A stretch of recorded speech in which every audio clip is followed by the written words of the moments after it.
Kaya po mga minamahal, narito na po tayo sa pinakamahalagang yugto ng ating pagmalagawain. Ito po mga minamahal ang pagkinig ng salita ng ating pinakamamahal na Isus.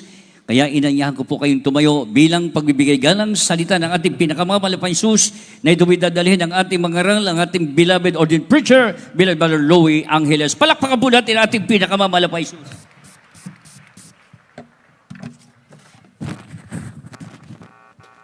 Amen. God bless you sa ating beloved co-preacher, Brother Paul.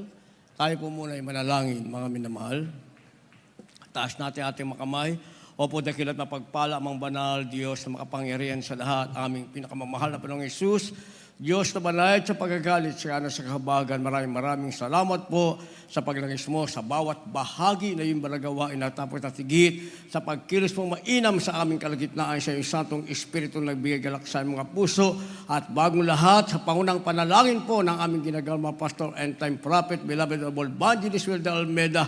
Kami po ay nagpakumaba, lalo bang lingkod sa aming nagawang pagkukulang, pagkakamali, pagkasala, kabagan makamit patawarin, lubos-labis po kami nagsisi sa aking mga labi malapay noon. Ikaw po maglagay makatagad dapat because ikaw po aking naasahan mo sa pangunawa, kaisipan ng bawat pakinig at patuloy mo kaming sabahan na yung Santong Espiritu sa pangalan ni Jesus, unbelief and doubt, Satan, cast out, be bound into hell, and be there forever. In the name of our dearest Jesus, we pray. Amen and amen. Everybody say, praise the Lord. Una tigit sa lahat, ang pinakamataas na pagpupulit, pasalamat, kalwalhatian, at kadakilaan ay tangi lamang sa ating Diyos buhay at makapangyarihan, walang iba sa ating pinakamamahal na Panginoong Jesucristo.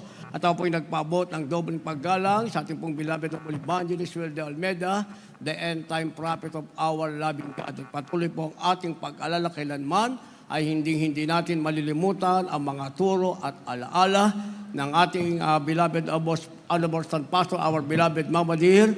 Nagpabot din po ako ng paggalang pagbati sa mga beloved children, ating beloved parents in the Lord. At magandang hapon po sa inyo lahat, sa ating pinagpalang mga baguhan, at sa lahat po ng ating viewers sa ating live broadcast. Ating tatalakayin, pamagatan po nating end time events. End time events, mga kaganap sa pagtatapos ng panahon.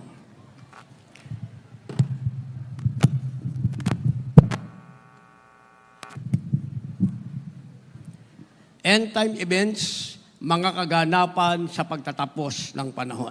Basahin po natin ang ating teksto, kindly po sa ating mga beloved Bible readers.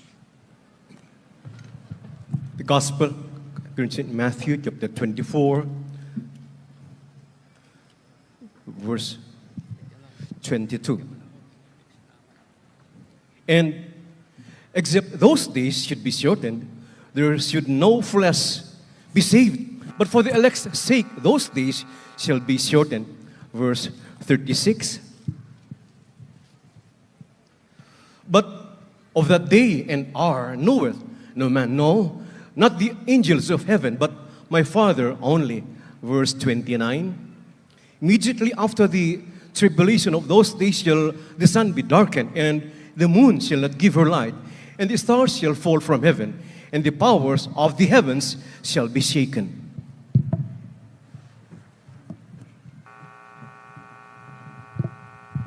Dito po sa Ebanghelyo ni Marcos, Kabanatang 24,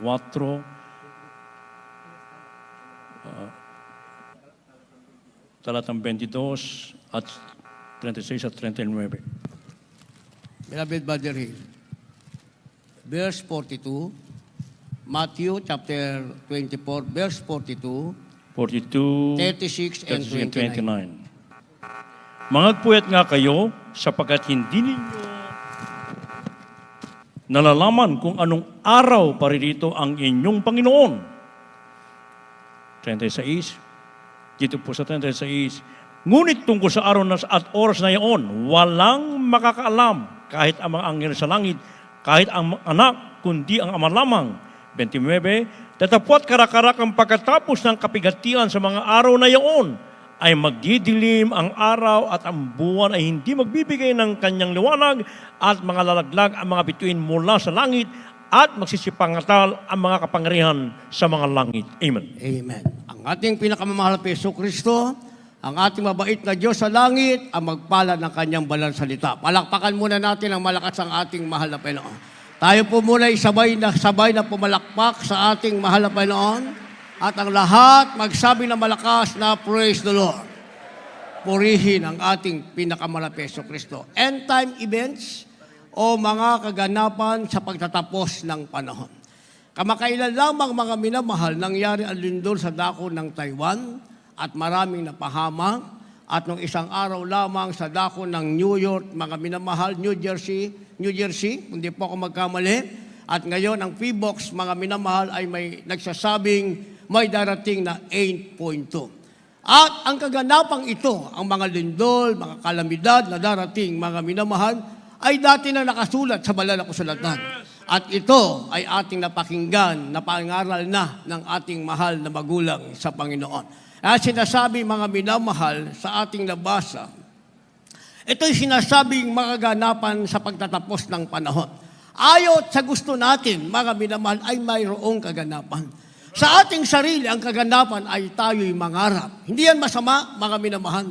Hindi ibig sabihin, mga minamahal, na nagaganap ang mga bagay na ito, huminto tayo sa ating paghinga, o huminto sa paggawa, o huminto sa pagsusumika. Hindi yun ang ibig sabihin, mga minamahal. Ang ibig sabihin sa sinasabing end-time events ay update natin ang ating sarili, ano ang magaganap. Para kung ano man ang ating gagawin, mga minamahal, gagawin natin ito ayon lamang sa ating pangailangan at mananatili pa rin tayo sa kamay at presensya ng ating pinakamamahal na Panginoong Jesucristo. Sa mga patuto ating napapakinggan, kagaya kanina, mga minamahal, nakaka-bless yung patuto ng ating beloved sister from Samar, mga minamahal.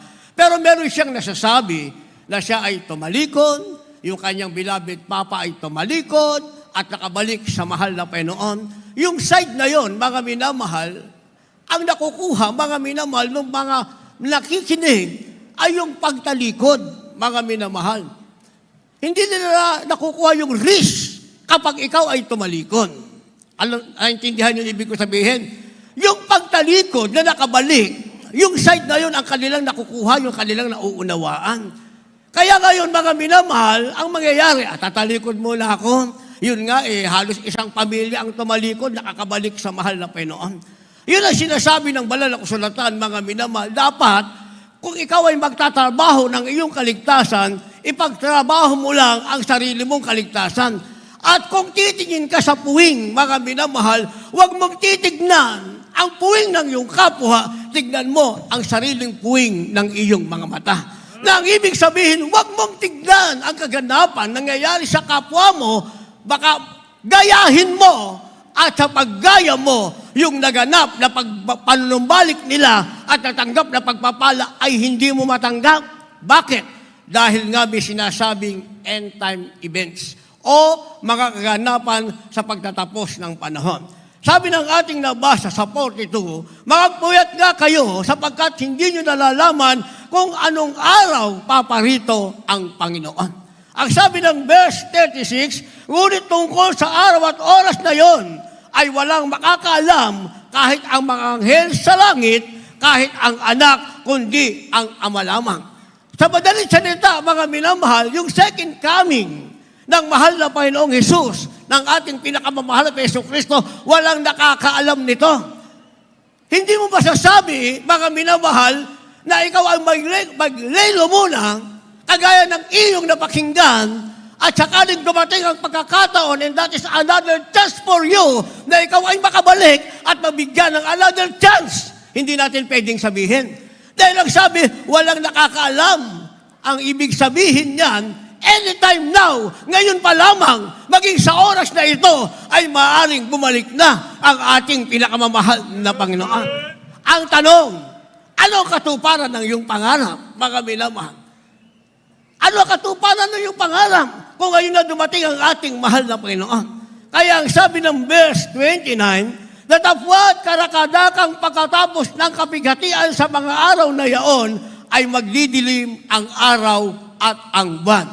Sa madaling salita, mayroong kapighatian. Ayaw mo sa gusto, ay mayroong kapighatian. Ang tanong, mga minamahal, nandiyan ka ba? Kabilang ka ba sa kapighatiang yan? Paano kung inabutan ka sa kalagayang ikaw ay naglaylo at umaasa lamang sa another chance, mga minamahal, na tatanggapin mo mula sa mahal na Panginoon? Gayong sinasabi, karakadaka, mga minamahal, pagkatapos ng kapighatian, ang araw, ang buwan ay nagdilim. Oh, next day. Bukas, mga minamahal, total eclipse. Paano kung yung sinasabing eclipse, ito na pala ang sinasabing karakadakang kapighatian na pagdilim ng buwan at ng araw. Sasabihin, sa Mexico lang naman yan. Tayo may sabi niyan. Hindi natin alam kung ano ang sinasabi ng mahal na Panginoon. Sabi ng banal na kasulatan, Diyos lamang ang nakakaalam ng dakilang araw na yan. Ituloy natin ang basa, ang sabi, karakadaka pagkatapos ng kapighatian sa mga araw na yaon, ay magdidilim ang araw at ang buwan, ay hindi magbibigay ng kanyang liwanag, at malalaglag ang mga bituin mula sa langit, at magsisipangatal ang mga kapangyarihan sa mga langit. Ang ibig sabihin, pag inunawa natin ito, ang isang pusikit na kadiliman, walang liwanag ang buwan, walang liwanag ang araw, maging ang bituin sa langit ay babagsak, maging ang makapangyarihan ay babagsak. Ang ibig sabihin, wala nang buhay pang maayos sa daigdig na ito. Ang tanong, nasaan ka pagdating ng araw na yan? Ikaw ba'y nakahanda na? Yung bang pangarap natin na binibigyan natin ng katuparan, na isama na ba natin sa ating pangarap, mahal na Panginoon? Pangarap ko lang ito. Ang higit kong pangarap, mahal na Panginoon, sinasabi mo, may kang babalik na upang malahin na ang pinakakong buwan. Narinig niyo ba yung sinabi ko? Naintindihan natin? Kasi nawawala yung sound ko. Mga kaganapan sa pagtatapos ng panahon. Una, ang sinasabing, the day after tomorrow. This is one of the event at the end time. Sinasabing, the day after tomorrow. Ang araw pagkatapos ng bukas. Kindly po, basahin natin. The book of Proverbs, chapter 27, verse 1. Boast not thyself of tomorrow, for thou knowest not what a day may bring forth. The book of the Gospel according to St. Luke, chapter 21, verse 22. For these be the days of vengeance, that all things which are written may be fulfilled. 25. And there shall be signs in the sun, and in the moon, and in the stars, and upon the earth distress of nations with perplexity, the sea and the waves roaring. 26. Men's hearts failing them for fear, and for looking after those things which are coming on the earth, for the powers of heaven shall be shaken. Verse 28. And when these things begin to come to pass, then look up and lift up your heads, for your redemption draweth nigh. God bless you po. God bless you po. Kawikaan Kapitulo 27, versikulo 1. Huwag mong ipaghambog ang kinabukasan, sapagkat hindi mo nalalaman kung ano ang ilalabas ng ibang araw. Dito po maminamahal sa Lucas Kapitulo 21, ang talata 22. Sapagkat ito ang mga araw ng pagiganti upang maganap ang lahat ng mga bagay na nasusulat. Dito po sa 25. At magkakaroon ng mga tanda sa araw at buwan, at ang bituin at sa lupa'y magkakaroon ng kasalatan sa mga bansa at matitilihan dahil sa ugong ng dagat at mga daluyong. Magsisipaglupaypay ang mga tao dahil sa takot at hindi maghihintay dahil sa paghihintay ng mga bagay na darating sa ibabaw ng sanlibutan, sapagkat nangangatal ang mga kapangyarihan sa mga langit. Dito po sa 28. Darapat kung ang magpasimulang mangyari ang mga bagay nito, ay magsitingin kayo at itaas ninyo ang inyong mga ulo, sapagkat malapit na ang pagkatubos ninyo. Amen. Amen. Palakpakan po natin ang ating pinakamamahal na Panginoon. Sabay-sabay muna tayong pumalakpak para makast out ang gawa ng kaaway. Lahat magsabi na malakas na praise the Lord. Purihin ang ating mahal na Panginoon. The day after tomorrow, ang ibig sabihin, ang araw pagkatapos ng bukas. Ano ang araw pagkatapos ng bukas, mga minamahal? Meron ba tayong aasahan sa araw pagkatapos ng bukas? Pagkatapos ng araw na ito, mga minamahal, darating ang susunod na araw, meron ba tayong aasahan sa susunod pang araw? Sabi ng ating nabasa, huwag mong ipaghambog ang kinabukasan sapagkat hindi mo nalalaman kung ano ang ilalabas ng ibang araw. Hindi pala natin alam kung ano ang ilalabas ng ibang araw. Ang sabi, huwag mo yang ipaghahambog. Ang ibig sabihin, huwag mong aasahan. Huwag mong ipagmamalaki. Huwag mong sasabihin sa araw ng bukas, may katuparan ng pangarap mo. Huwag mong sasabihin sa araw ng bukas, ito ang gagawin mo. Huwag mong sasabihin sa araw ng bukas, ang pagtatagumpay ay para sa iyo. Dahil banal na kasulatan na nagsasabi, mga minamahal, ang araw pagkatapos ng bukas ay hindi natin alam kung ano ang mangyayari. Ano ang sinasabi ng banal na kasulatan? Sa Lucas na ating nabasa, 21 ang talata ay 22, ang sabi, sapagkat ito ang mga araw ng paghiganti upang maganap ang araw o ang lahat ng mga bagay na nasusulat. So ang araw pagkatapos ng bukas, ang sinasabi, the day of vengeance. Araw ng paghihiganti, ang sabi, upang magkaroon ng katuparan ang mga nasusulat. Kaya bago pa magkaroon ng katuparan ng pangarap mo, magkakaroon din ng katuparan ang nasusulat. Ang tanong, sino ang unang magaganap? O ano ang unang magaganap? Ang pangarap mo ba? O ang sinasabi ng banal na kasulatan? Kung ang pangarap mo ang nagkaroon ng kaganapan, and that is not a vengeance, that is not the day of vengeance, sabihin natin, nasa iyo ang pagkakataon. Pero kung nasa iyo ang pagkakataon, at sa pagkakataon mo, iniwan mo ang ating pinakamamahal na Jesucristo dahil ikaw ay nakapokus sa iyong pangarap, pagkatapos ng araw, meron na namang bukas, at pagkatapos ng bukas, ay may kinabukasan, and maybe that is the day of vengeance. Kung dumating na ang araw ng paghihiganti, ang meron ka, pakikinabangan mo ba? Ang katuparan ng pangarap mo, pakikinabangan mo ba? Anong sabi ng ating nabasa? Verse 25, ang sabi, magkakaroon ng mga tanda sa araw at buwan at sa mga bituin. At sa lupa'y magkakaroon ng kasalatan sa mga bansa na matitilihan dahil sa ugong ng mga dagat at sa mga daluyong. Magkakaroon pala ng kasalatan, mga minamahal. Sa pandemic nga lang na ating naranasan, sa COVID pa lang, maraming pangarap na ang bumagsak, mga minamahal. Dito lang, yung iba, hindi na sila updated. Pero ang totoo niya, kahit ang mararangal na tao, nawala sa sarili nila sa panahon ng pandemic na yan. Na kung tutusin na sa kanila ang lahat ng bagay, bakit pagdating ng pandemic, nawala sila sa sarili?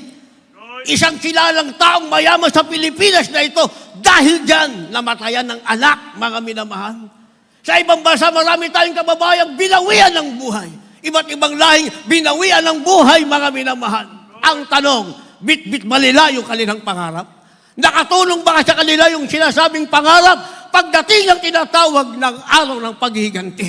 Sabi ng ating nabasa, darating ang kasalatan at dadaluyong mga kapighatian. Sabi ng verse 26, magsisipang lupaypay ang mga tao dahil sa takot at dahil sa paghihintay ng mga bagay na darating sa ibabaw ng salibutan, sapagkat mangangatal ang mga kapangyarihan sa mga langit. Ayun ang kaganapang sinasabi,